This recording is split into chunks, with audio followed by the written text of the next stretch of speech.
Hey, True Believers, England Teen here with another episode of Comic Book Origins. This time around, we're looking at the Scarecrow, but not this version. We're looking at Marvel's Scarecrow, which, when I was looking up information, I'm like, okay, let's find some publication information. I found, and I kid you not, this is what it says, a deranged circus contortionist who turned to a life of crime gained powers over fear through dark magics and was created by Stan Lee and Don Heck in 1964. And is not to be confused with DC's character of the same name. Now, with all that said, let's pull Tales of Suspense number 51 from the long box and get this party started.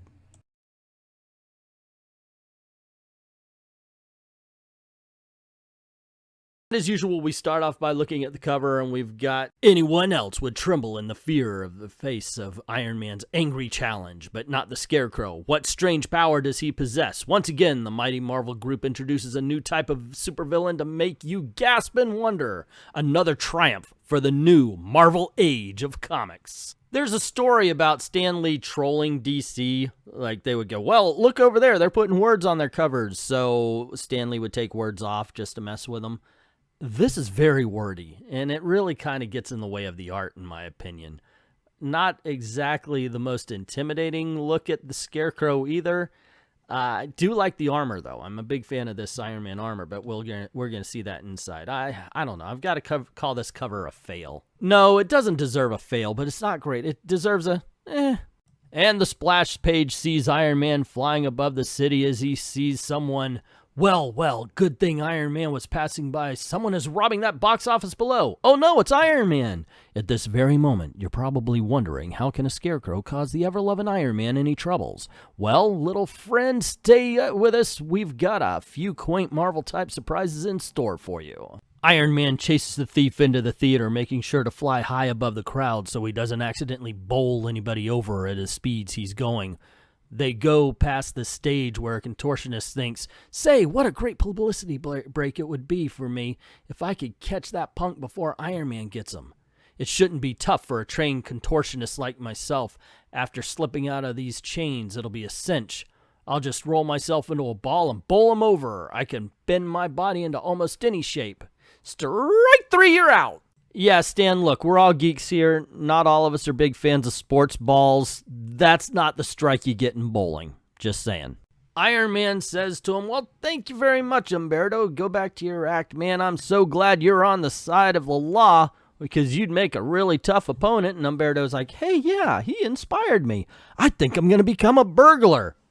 Totally took it in the wrong direction there, Umberto, but you do you, man. And thus Umberto commits his first two crimes, stealing his Scarecrow outfit and a couple of trained crows. Umberto finds that he knows all the right hand signals and tones of voice to get the crows to do what they want, and figures Tony Stark should be their first mark since he's on a different date every night. And we cut to Tony Stark's office where Pepper Potts is getting rid of a blonde that wants a date with Tony Stark. She just doesn't want him to go out with her. Tony suspects this, but figures he would just go on home anyway, and while driving home with Happy Hogan, offers to play a game of poker with him.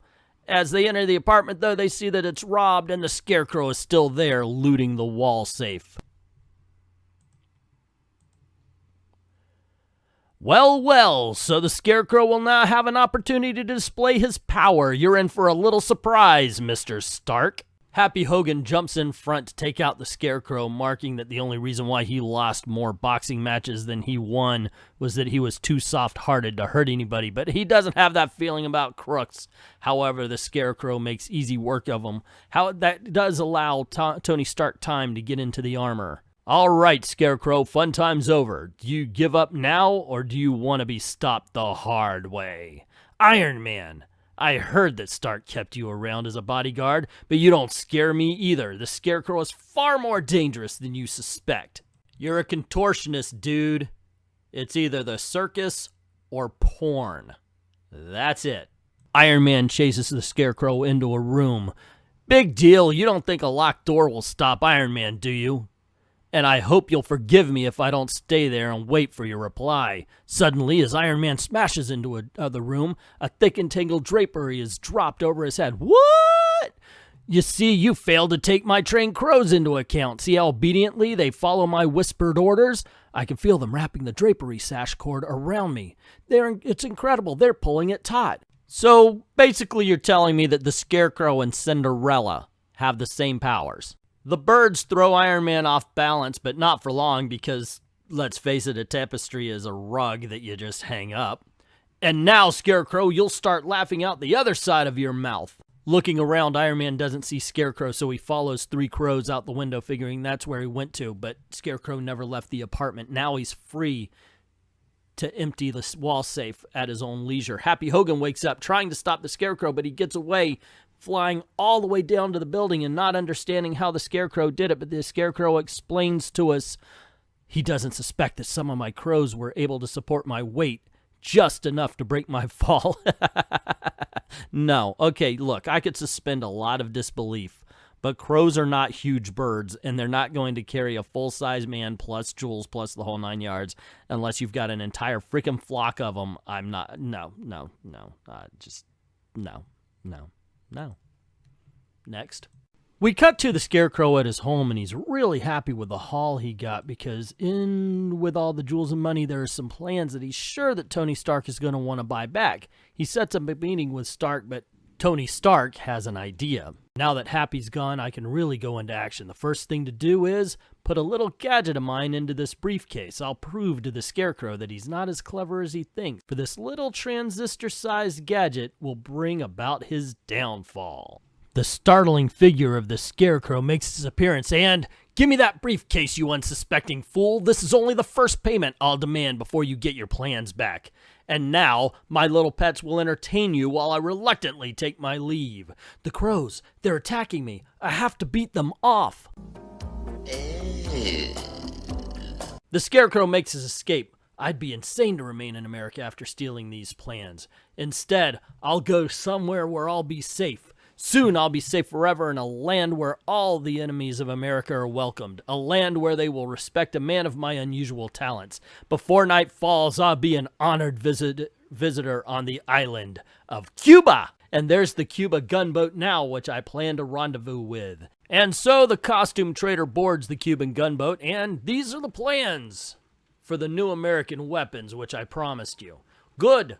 The bearded one will pay handsomely for them. And now we must leave these waters. It will go hard with us if any Yankee destroyers find us violating their waters. Let us hurry. But then a startling thing occurs. What madness is this? The case is flying out of my hands. And why shouldn't it? You have no right to it. It belongs to America. My device worked perfectly. I knew my transistor magnet would attract it at the proper time. Iron Man, attack of my comrades. No reward will be too great for the man who destroys one of the Yankees' most powerful defenders. Sorry, gang, I just screwed that up. Anyway, they fire at Iron Man. Of course, the bullets bounce off. He's just glad it isn't a higher caliber gun, and he begins to beat the teetotal hell out of all of the communists. It is the American way. And then throwing the Scarecrow overboard and making sure that all of the sailors do have life jackets on, Iron Man sinks their ship. Meanwhile, the Scarecrow still has one last escape ace up his sleeve. That's it, my pets, faster! We must reach Cuba before Iron Man can catch me again. And Iron Man, safely aboard the Scarecrow's boat, is forced to watch his query fade from sight. Blast the luck! My jet transistors are almost drained of power. I can't fly after them. And in this boat, the Cuban shore batteries could pick me off like a clay pigeon if I get any closer. Well, I recovered the plans, chased the Scarecrow out of the country, and put one of the enemy's gunboats out of action. I guess that wasn't too bad for an afternoon's work. Now I better head back to the States into my other identity as Tony Stark. Later. Hi, boss. Did you send Iron Man after the Scarecrow? Naturally, I did. Old Strawhead wouldn't be bothering us again for quite a while. By the way, Pepper, I have something for you. You do? I was supposed to take Veronica Vode to a Broadway show, but she never showed up, and I hate to waste these tickets. This is my lucky day. Now that I got rid of that blonde bandit, Mr. Wonderful will date me. But being you and Happy have been working so hard lately, I thought you'd both enjoy the show. So here, Happy, be sure you get Pepper there in time for the opening curtain. Much obliged, boss. Oh, no. Stark knows about Veronica Vogue, and that's why he's doing this, but just wait. He'll be sorry. I might even grow to like Happy. Ugh, what am I thinking? I better bite my tongue. See you later, love-a-girl. Meanwhile, a scant 90 miles from America, a bitter man broods and bides his time, exiled, a man without a country. I underestimated Iron Man once, but I won't do it a second time. And so we take leave of our little group of characters until next issue, when Iron Man returns with new thrills and surprises. See you then. And there you go, ladies and gentlemen, the very first appearance of the Marvel version of Scarecrow. And in all honesty, it's not that bad. I mean, it's got a little Silver Age silliness to it, the transistor magnet and so forth, so on. But overall, yeah, I got to tell you, I enjoyed it. It's quite a fun little tale. What a weird motivation for becoming a villain. I do like that, though. Hey, you could be a hero. Oh, that gives me an idea to be a villain. But what did you think of the very first appearance of Marvel's Scarecrow? Let me know in the comments below. And don't forget, if you haven't done it already, hit like, share, and subscribe. But you also have to make sure that your notifications are on all and ring that bell. Make sure you don't miss anything. Cool things happen around these parts. And we're going to be doing a few more Iron Man videos for you. So stick around and check that out. And to everyone, all of the true believers that made it this far, thank you very, very much for watching.